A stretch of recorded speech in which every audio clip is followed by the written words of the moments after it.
The global economy heading into 2026 looks like a slow-motion accident. Record debt, a fragile consumer, rising geopolitical conflict, and policymakers boxed into a corner with fewer and weaker tools than before. When all four of those stress points line up at the same time, you no longer have a normal business cycle. You have a system where a recession is less of a maybe and more of a delayed consequence that's already baked into the trajectory. Let's start right at the top. The debt problem isn't just big, it's changing shape. Global public and private debt is now well over 2.5 times the size of the world economy, and that would already be dangerous in a low-rate world. In a higher-rate regime, it's like stacking explosives on top of a bonfire. Every time governments roll over bonds or companies refinance their loans, they don't just extend debt, they lock in higher interest costs that permanently eat into future budgets, profits, and wages. That's the first structural reason a 2026 downturn looks inevitable. The bill from the last decade of borrowing is finally coming due at the worst possible time. Look at what that means practically. Governments must choose between three bad options: cut spending into a slowdown, raise taxes into a slowdown, or borrow even more at higher rates and hope markets don't punish them. Corporations face similar choices: cut investment, cut staff, or take on expensive debt. None of those paths are growth-friendly, and all of them point toward weaker hiring, lower confidence, and slower expansion. When too much of the global income statement is diverted to interest instead of productive activity, the system becomes brittle.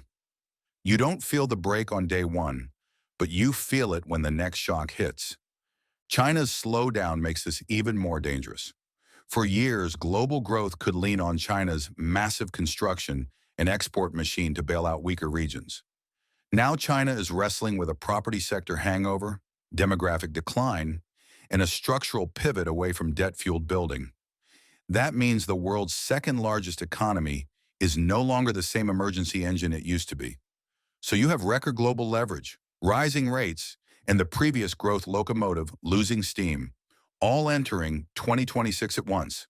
If the debt side is the loaded gun, the consumer is the finger tightening on the trigger. In the US and other advanced economies, the bottom half of the income distribution is clearly under pressure.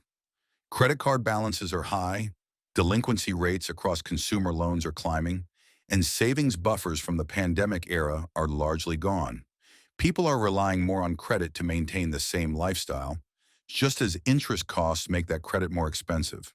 That's not a sustainable path, it's a countdown. Student debt stress is a quiet amplifier here. After years of pauses and relief, repayments and collections have restarted for millions of borrowers, with many already falling behind again. That shows up in rising delinquencies, falling credit scores, and less room in household budgets for discretionary spending.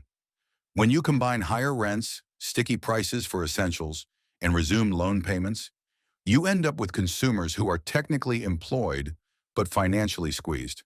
They might not show up immediately in unemployment statistics, but they absolutely show up in retail sales, travel, dining, and big-ticket purchases. This is where the narrative flips from resilient consumer to consumer exhaustion. At first, households cut back on luxuries. Then they downgrade brands, delay upgrades, and cancel non-essential services. As that happens, businesses feel the pinch in revenue, respond with cost-cutting, reduce hiring, and slow wage growth. That feedback loop between stressed consumers and cautious companies is how economies slide from softening into stalling, and from stalling into contraction.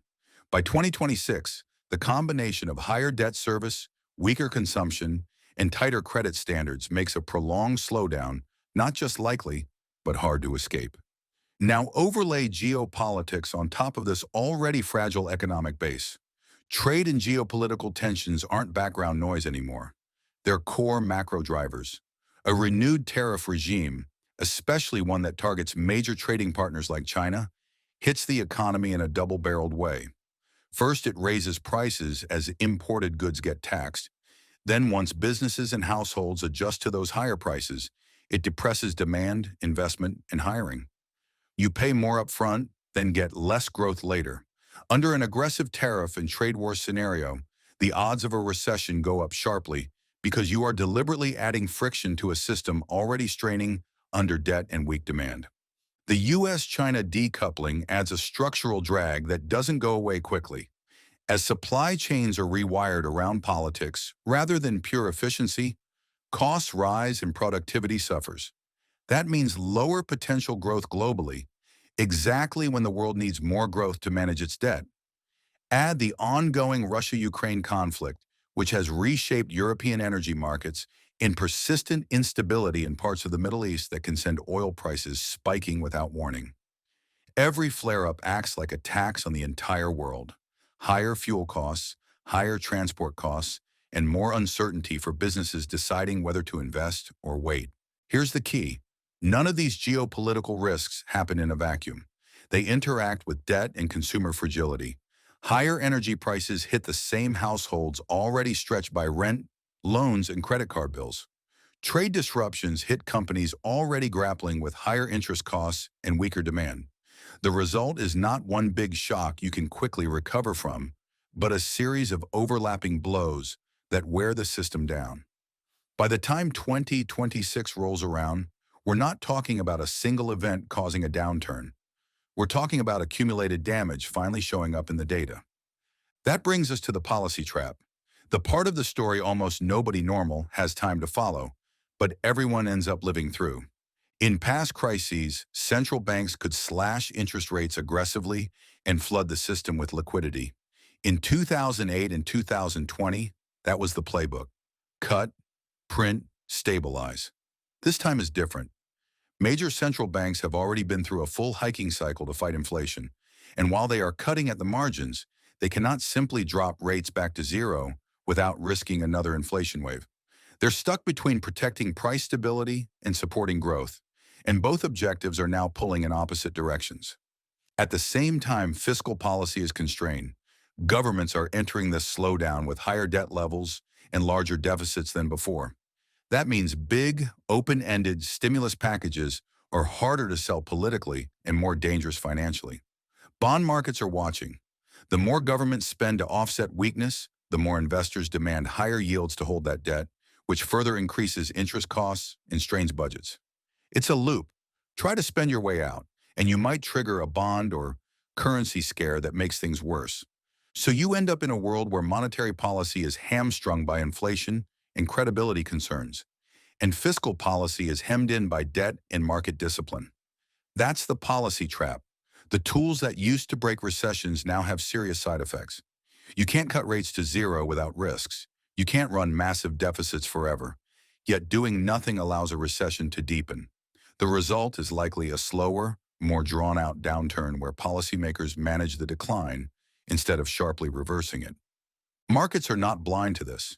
You see it in the way major institutions talk about 2026.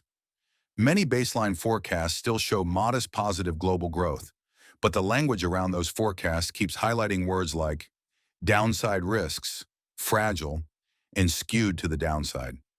At the same time, big banks publish scenarios where the stock market takes a large hit, on the order of a 30% drop from highs, if tariffs escalate, consumer demand weakens further, or policy mistakes combine with geopolitical shocks. When those kinds of scenarios are on the table, the probability distribution for 2026 is clearly tilted away from everything is fine. Now here's the subtle but crucial point. You don't need global GDP to be deeply negative for this to feel like a global recession in real life. If headline growth is hovering barely above zero, population is still rising, and inequality is high, then a small positive number at the global level can mask a very real contraction in living standards for large parts of the population. Emerging markets might be growing modestly while advanced economies stagnate. Some sectors might boom, AI, defense, certain commodities, while consumer-facing businesses, housing, and small firms struggle badly. For many people, that will feel like a recession, regardless of the official label. So is the global recession of 2026 already baked in?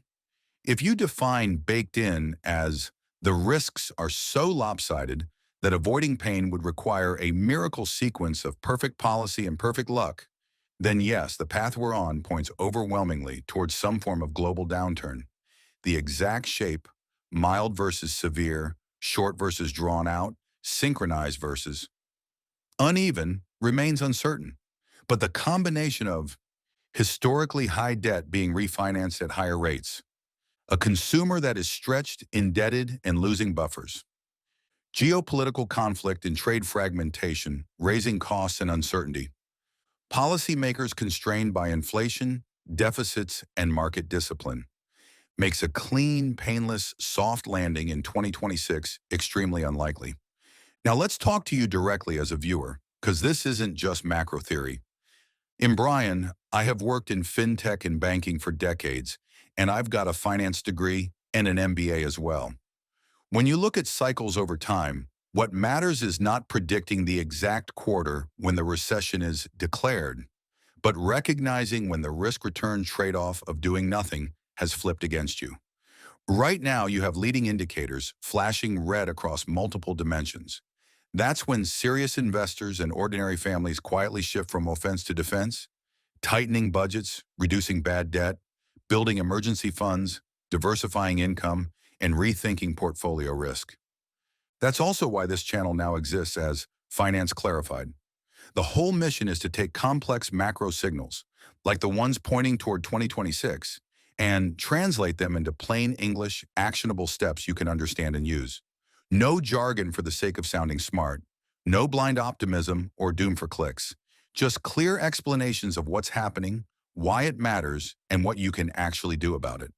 For this video specifically, the style, voice, and visuals should all reflect that mission.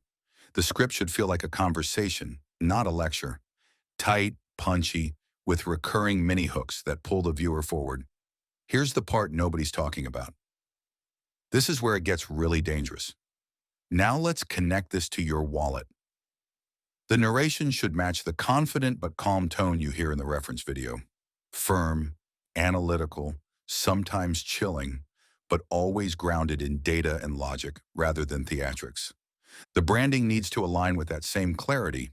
The channel name, Finance Clarified, should be supported by a clean, modern logo and banner. Bold typography, high contrast, simple color palette, dark backgrounds with light text in a single accent color, and visual cues like charts, trend lines, or a stylized globe that immediately communicate macro finance, clearly explained. The channel description should be updated to something along the lines of, "In Brian, I have worked in fintech and banking for decades. I got a finance degree and an MBA as well. On Finance Clarified, complex economic trends and market risks are broken down into clear, practical insights so you can protect and grow your money without the jargon or hype." Thumbnails should be overhauled to match the clearly finance style you referenced. Close-up presenter or strong graphic focal point, bold short phrases in large text, 2026 crash setup, debt bomb, consumer breaking, dark backgrounds with sharp contrast and simple iconography like red arrows down, cracked globes, or warning symbols. For previous videos, redesign the thumbnails to this standard so the channel feed looks consistent and clickable at a glance. For this specific video, a strong thumbnail might show a dimly lit globe with cracks running through it, a large 2026 in aggressive typography, and a phrase like "already baked in." The style should be instantly readable on mobile, with the Finance Clarified visual identity, colors, fonts, and layout applied consistently. That way, when viewers see one of your videos recommended next to Economy Strategist or other macro channels, they immediately recognize your brand and know what you stand for. High signal, clear macro breakdowns. In short, the macro story heading into 2026 is not one of calm normalization. It's one of accumulated imbalances finally colliding with hard limits. Debt, consumers, geopolitics, and policy are all pushing in the same direction. The global recession of 2026 may not be announced yet, but structurally, it's already in motion.